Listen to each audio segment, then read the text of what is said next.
ಯಾವ ರೀತಿ ಯಾರು ನೇತೃತ್ವ ಮಾಡ್ತಾರೆ ಅಥವಾ ಗೆದ್ದ ಮೇಲೆ ನೋಡೋಣಪ್ಪ ಎಲ್ಲರೂ ಕುಡ್ಕೊಂಡು ಮಾಡೋಣ ಅನ್ನೋಂಥ ವಿಚಾರ ಅದನೋ. ಯಾಕಂದ್ರೆ ಈ ಸತ್ತದ ನಮ್ಮ ನೇತೃತ್ವ ನಿಮ್ಮ ನೇತೃತ್ವ ಅಂತ ಜಗಳ ಶುರು ಆಗ್ತಾವೆ. ಅದು ಬೇಕಾಗಿಲ್ಲ. ಈಗೇನು ಅವರ ಬಣ ಮಾಡ್ಕೊಂಡು ಹೊರಟಿದ್ದಾರೆ, ಸಿಂಡಿಕೇಟ್ ಕರ್ಕೊಳ್ರಿ, ಮತ್ತೇನೋ ಕರ್ಕೊಳ್ರಿ, ಬಣ ಅಂತ ಕರ್ಕೊಳ್ರಿ, ಗುಂಪತ್ತು ಕರ್ಕೊಳ್ರಿ. ಅವರೊಂದು ಸತೀಶ್ ಮತ್ತು ಅವರ ಜೊತೆಗಾರರು ಅಥವಾ ಬಾಲಚಂದ್ರ ಅಥವಾ ಜೊತೆಗಾರರು ಅಥವಾ ಬಾಲಚಂದ್ರ ಮತ್ತು ನಮ್ಮ ಜೊಲ್ಲೆಯವರು ಅಂತ ಈಗ ನಾವು ತಿಳ್ಕೊಂಡಿದ್ದೀವಿ.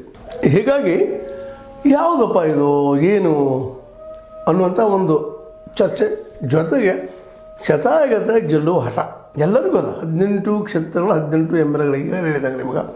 ಹೀಗಾಗಿ ಇನ್ನಷ್ಟು ಏನಾಗ್ತಾಯಿದೆ, ಕುತೂಹಲ ಹೆಚ್ಚಾಗ್ತಾಯಿದೆ. ಅದರಲ್ಲೂ ಲಕ್ಷ್ಮೀಬಾಯಿ ಹೆಬ್ಬಾಳ್ಕರ್ ಅವರು ಈಗ ಹೇಳಿದಂಗೆ ನಿಮ್ಗೆ ತಮ್ಮ ಕ್ಷೇತ್ರವನ್ನು ಇನ್ನಷ್ಟು ಗಟ್ಟಿ ಮಾಡ್ಕೊಳ್ಳೋಂಥದ್ದು, ಪ್ರತಿಯೊಬ್ಬರು ಭೇಟಿ ಆಗುವಂಥ ಕೆಲಸ ಮಾಡ್ತಾಯಿದ್ದಾರೆ. ಸತೀಶ್ ಮತ್ತು ಬಾಲಚಂದ್ರ ಅವರು ಸಹ ತಮ್ಮ ಗುಂಪುಗಳನ್ನ ಹಿಡ್ಕೊಂಡು ಎಲ್ಲರಿಗೂ ಭೇಟಿಯಾಗಿ ಈಗ ಗಟ್ಟಿ ಮಾಡ್ಕೊಳ್ತಾ ಇದ್ದಾರೆ. ಸುದ್ದಿಗಳಿದ್ದಾವೆ, ಗಟ್ಟಿ ಮಾಡ್ಕೊಂಡಿದ್ದಾರೆ, ಸುದ್ದಿಗಳಿದ್ದಾವೆ. ಗೆಲ್ಲುವ ಸಾಧ್ಯತೆಗಳು ಹೆಚ್ಚಿದ್ದಾವೆ ಅಂತ ಅವ್ರು ಮಾತಾಡ್ತಾ ಇದ್ದಾರೆ ಅವ್ರ ಬೆಂಬಲಿಗರು. ಇದೇ ಕಾಲಕ್ಕೆ ಕತ್ತಿಯವರು ಸಹ ಈ ಸಲ ಬಿಡ್ಕೊಡೋದು, ಇದು ಹಿಡಿಲೇಬೇಕು ಅನ್ನುವಂಥದ್ದು. ಜೊತೆಗೆ ಬಲಿಷ್ಠ ಜಾರಕಿಹೊಳಿ ವಿರುದ್ಧ ಯಾರ್ಯಾರು ವಿರೋಧವಾಗಿ ನಿಲ್ಲಬಹುದು ಅನ್ನೋಂಥ ಹುಡುಕಾಟ ನಡೆಸಿದ್ದಾರೆ, ಸುದ್ದಿಗಳಿದ್ದಾವೆ. ಹೀಗಾಗಿ ಅವ್ರದ್ದೇ ಆದಂಥ ಒಂದು ಬಲವನ್ನು ಕಟ್ಕೊಂಡು BDCC ಬ್ಯಾಂಕನ್ನು ಈ ಸಲ ಶತಾಯಗತ ಹಿಡ್ಕೊಳ್ಳೇಬೇಕು, ಮರಳಿ ಅದರ ಅಧ್ಯಕ್ಷ ಆಗಬೇಕು ಅಥವಾ ತಮ್ಮವರ ಅಧ್ಯಕ್ಷ ಆಗಬೇಕು ಅನ್ನೋಂಥ ಒಂದು ಯೋಜನೆಯೂ ಸಹಿತ ಹಾಕ್ಕೊಂಡಿದ್ದಾರೆ ಅಂತೇಳಿ ಸುದ್ದಿಗಳು ಬರ್ತಾ ಇದ್ದಾವೆ. ಒಟ್ಟಾರೆಯಾಗಿ ಈ ಒಂದು ತಿಕ್ಕಾಟ, ಈ ಒಂದು BDCC ಬ್ಯಾಂಕನ್ನು ತಮ್ಮ ಕೈಗೆ ತೆಗೆದುಕೋಬೇಕು ಅನ್ನುವಂಥ ಒಂದು ವಿಷಯ ಏನದಲ್ಲ ಎಲ್ಲರಿಗೂ ಭಾಳ ಮುಖ್ಯ ಅದ.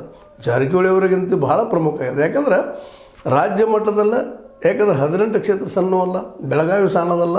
ಅದ್ರ ಜೊತೆಗೆ ಬೆಂಗಳೂರು ಬಿಟ್ಟರೆ ಅದ ನಂತರ ದೊಡ್ಡ ಕ್ಷೇತ್ರ ಇರುವಂಥದ್ದು ಬೆಳಗಾವಿಯಲ್ಲಿ ತಮ್ಮ ಸಂಪೂರ್ಣ ಹಿಡಿತನ್ನು ಸಾಧಿಸಬೇಕು ಅನ್ನುವಂಥದ್ದು.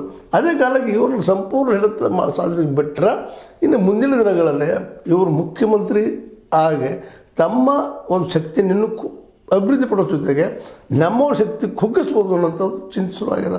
ಇದೇ ಕಾಲಕ್ಕೆ DKಶಿ ಅವರಿಗೂ ಇದೊಂದು ದೊಡ್ಡ ಚಿಂತೆ ಆಗಿದೆ. ಯಾಕಪ್ಪ ಅಂದ್ರೆ